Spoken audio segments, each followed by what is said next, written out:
The coffee shop hummed with quiet conversation, the soft hiss of steamed milk, and the faint clinking of porcelain cups. Frost bloomed across the tall windows, blurring the streets outside into shades of gray and pale gold. Cars splashed through slush, bundled strangers hurried past, but inside the cafe was a pocket of warmth and light. At the back corner, Isabella Morgan sat stiffly, one eye on the door, the other on her phone. She was early, though part of her knew she would remain alone. Blind dates had never been her thing, not after the chaos her life had already endured. But her best friend had been relentless. "You've built an empire," I say, "but you're still hiding. You need to let someone in again." Hiding. The word had made Isabella scoff, but she'd come anyway. Or rather, she'd been worn down. Her black wool coat was still wrapped tightly around her shoulders, as though the fabric could shield her from the gnawing awkwardness of being here. At her side, perched on a wooden chair with legs swinging far above the floor, was her daughter, Lila, 6 years old, with eyes so bright they seemed cut from the winter sky, sipped hot cocoa that left a mustache of foam above her lip. The sitter had canceled last minute, and Isabella had considered bailing too, but she hated appearing unreliable. So here she was, mother and mobile, sitting in a cozy cafe waiting for a man she didn't want to meet. A buzz lit her phone screen. She glanced at it. A message, time-stamped nearly half an hour earlier. "I'm so sorry. Something came up. Can we reschedule?" Her jaw tightened. Heat rushed into her chest. Not surprise, not disappointment, just confirmation. Of course. She shoved the phone into her back. "Come on, sweetheart. We're leaving." But Lila was no longer in her chair. Isabella spun, panic stabbing her ribs, only to see her daughter halfway across the cafe, sprinting toward a man sitting alone by the frosted window. He was not dressed like a man waiting for a date. Dark jeans, scuffed boots, a heavy jacket with faded seams. A paper cup sat cooling in his hands. He looked like someone who came here out of habit, not expectation. Before Isabella could intervene, Lila scrambled straight into his lap, her thin arms circling his neck. "Uncle Ethan," she squealed. The man's face softened in surprise, then curved into a quiet chuckle. "Hey, little one." Isabella strode over, breath sharp with irritation. "Lila." The man rose immediately, lifting the child gently back to the ground. His voice was calm, apologetic. "I'm sorry." She ran to me before I could react. Isabella froze, recognition dawning. She knew this man. She had passed him countless times in the lobby of her company's headquarters, pushing a cleaning cart, fixing light bulbs, carrying out trash bags. "You're the janitor," she said. He inclined his head. "Ethan Carter, ma'am." "Mommy." Lila tugged Isabella's sleeve, beaming. "He fixes the squeaky door. And he gave me a tissue when I spilled my juice last week. He's really nice." Isabella stared at him, words tangled in her throat. She had never looked at him this closely. Brown hair cropped neatly though beginning to gray, strong hands calloused from work, and eyes, steady, deep, quietly observant.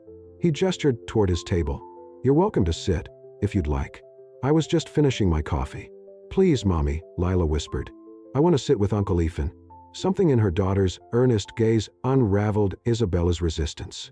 Against her own logic, she sighed and lowered her back. "Fine, for a few minutes." And so, what began as an aborted blind date turned into something else entirely. They fell into a rhythm stranger than coincidence. Ethan spoke little, but when he did, his humor was dry and unexpected, making Lila giggle until she nearly spilled her cocoa again. Isabella, tense at first, found herself answering his questions about her company, about the weather, about books she used to read but no longer had time for. He never interrupted. He listened. For the first time in months, laughter slipped out of Isabella, raw and unguarded. As the winter sun dipped lower, pouring amber light across the cafe, Lila leaned against her mother's arm. "Mommy," she said softly, "you're always sad. But Uncle Ethan makes people laugh. Can he make you laugh too?" Color rose to Isabella's cheeks.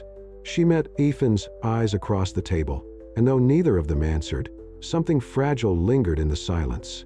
That night, as she tucked Lila into bed, Isabella found herself thinking not about the man who had stood her up, but about the quiet janitor with the calm voice. She should have dismissed it, but she couldn't.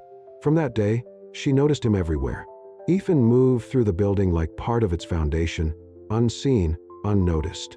But now Isabella's gaze found him, tightening a loose door handle in the break room, replacing burnt bulbs in a dim hallway, picking up a fallen stack of documents and leaving them silently on a desk without waiting for thanks.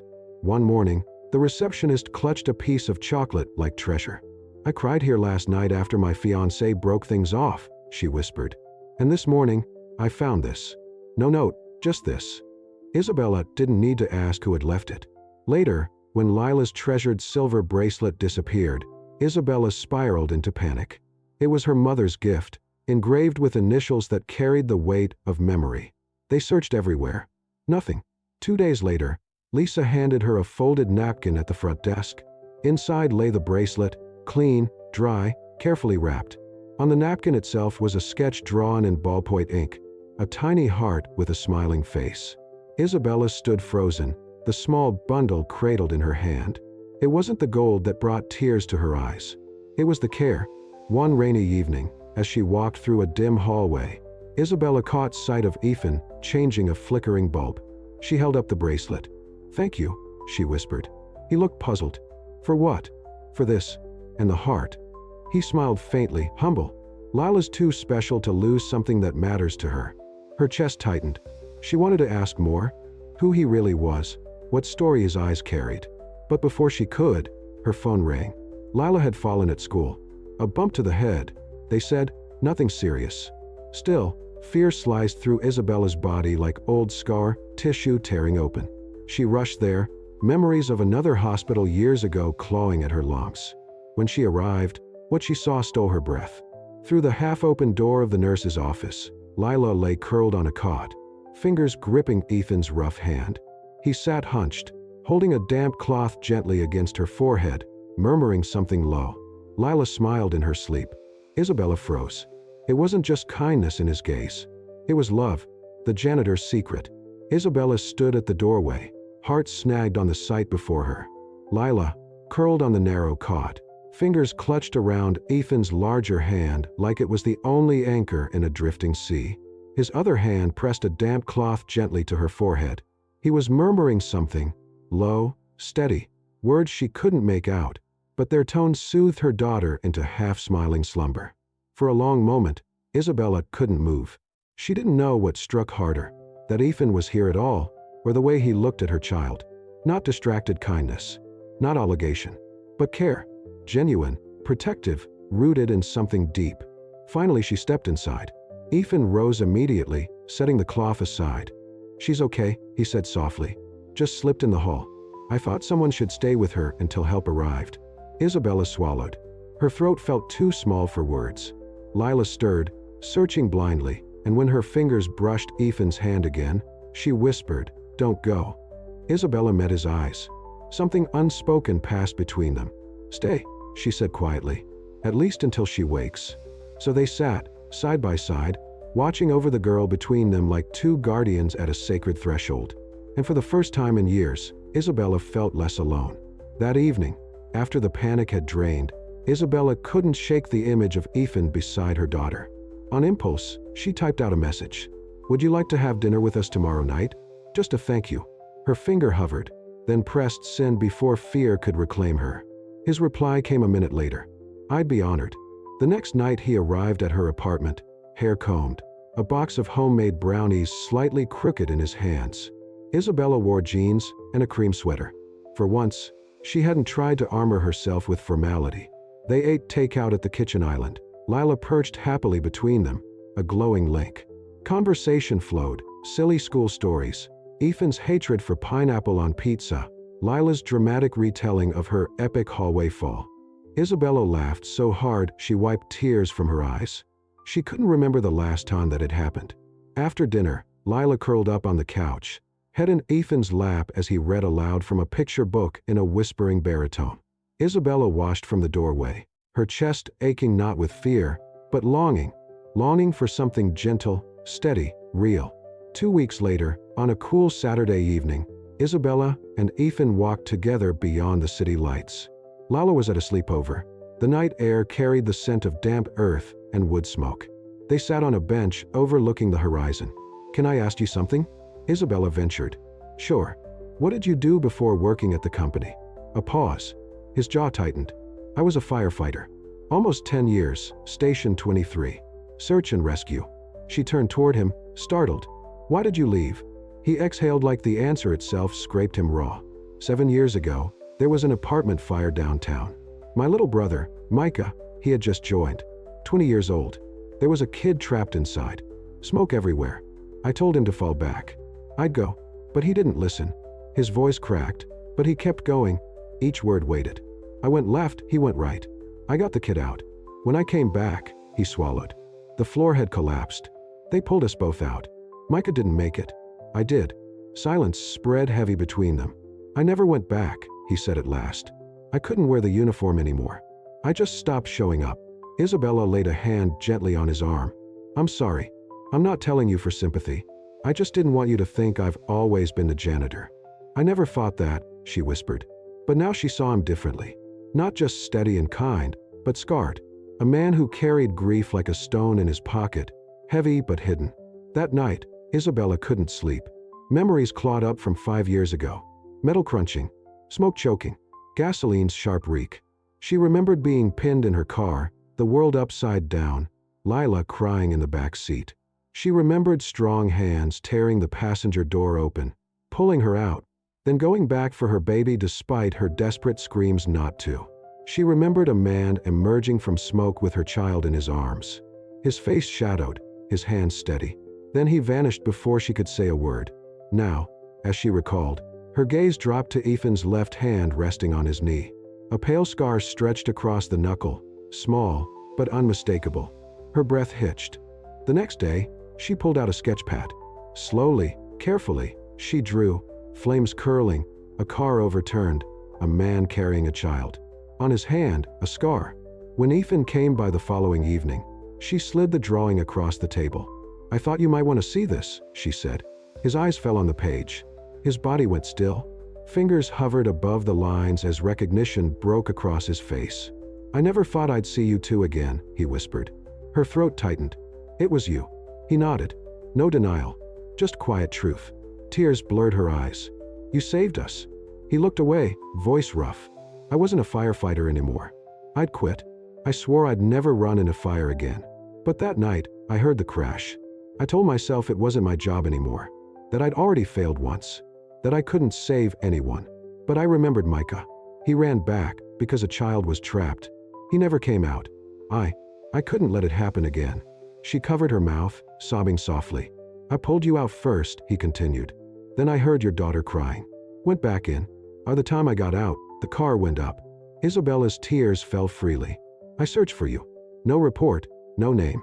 You just disappeared. I left as soon as paramedics arrived. I didn't want the attention. I wasn't trying to be a hero. I just couldn't watch another flame take someone I could save. She stared at him, heart breaking and mending at once. You saved Lila and me. I owe you everything. He shook his head. You don't owe me anything. That night wasn't about debt. It was just right. Her hand found his across the table. But I want to know you. Not just the man who saved us. The man you are. Days passed, heavy with new truth between them. Then came the gala. Isabella, in emerald silk, was honored as Woman of the Year. Flashing cameras, clinking glasses, glittering chandeliers. But her thoughts weren't in the ballroom. They were with Ethan, whom she hadn't seen since the revelation. Her phone buzzed in her clutch. A text from Lila. Uncle Ethan's in the hospital. Her heart ceased. She called immediately. Mom, Lila's voice trembled. There was smoke near the school. A little girl was stuck. He ran in and helped her out. He got hurt. Isabella didn't hesitate. She abandoned the stage, the cameras, the applause.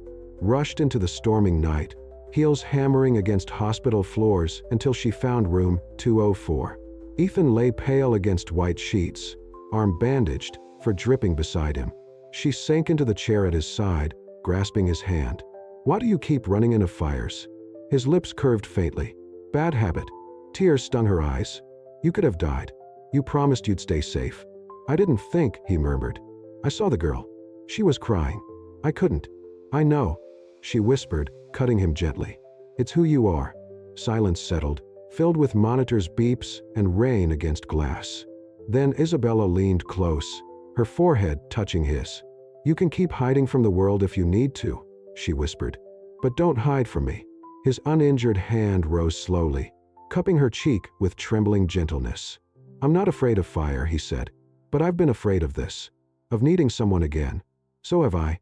They stayed like that, forehead to forehead, breathing the same fragile air until fear cracked into something new. 2 weeks later, Ethan returned to work part-time. The cleaning cart rolled beside him again, but this time, his smile was real, unguarded. People noticed. Peppermint candies left on his cart, nods from the security guard, a receptionist calling him hero. But the truest change came from Lila. She drew him pictures during his recovery, stick figures of him saving the day, crowns on his head, captions like King Ethan of Kindness. Then one morning Isabella found a folded note beside her daughter's lunchbox. She opened it, expecting a doodle. Instead, she read in messy handwriting, "Dear Uncle Ethan, if Mommy doesn't have a boyfriend yet, can you be my daddy? I think you'd be really good at it. Love, Lila." Isabella froze, cheeks flushing. Beneath embarrassment surged something deeper, hope. The next day, she handed Ethan the note in silence. He read it, eyes softening. Then he looked at her, expression brightened by possibility. "I guess I have some important shoes to fill," he said, tucking the note into his pocket. For the first time, Isabella laughed without armor. A week later, she invited him for dinner. Simple pasta, garlic bread, soft jazz on the stereo. Lila insisted he sit next to her. Laughter filled the house. Easy, unforced. After dessert, Lila tugged him into the hallway where temporary drywall stood during renovations.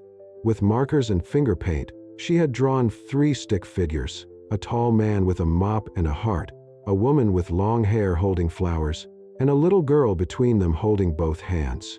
Above, in bold crayon, "Our real family." Ethan stared, throat tightening. He knelt beside Lila. "That's a beautiful family," he said. "It's us," she declared proudly. He turned to Isabella, eyes steady. For the first time since the fire, since his brother, since the silence, Ethan looked like a man no longer hiding, but ready to belong. The scent of cinnamon and pine filled Isabella's apartment weeks later. The tree glowed with soft lights. Lila perched on a stool, humming as she topped cocoa with marshmallows. Ethan sliced bread at the table, sleeves rolled, scars still visible but hands steady.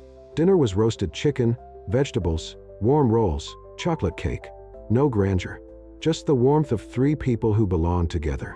Afterward, Isabella placed a small box before him, wrapped in brown paper and tied with twine. "What's this?" he asked. "Open it." Inside lay a dented, half-melted keychain, a tiny fireman's helmet charm. Ethan's breath caught. "I thought I lost this the night of the crash." "You did," she said softly. "I found it beside the car. I've kept it ever since.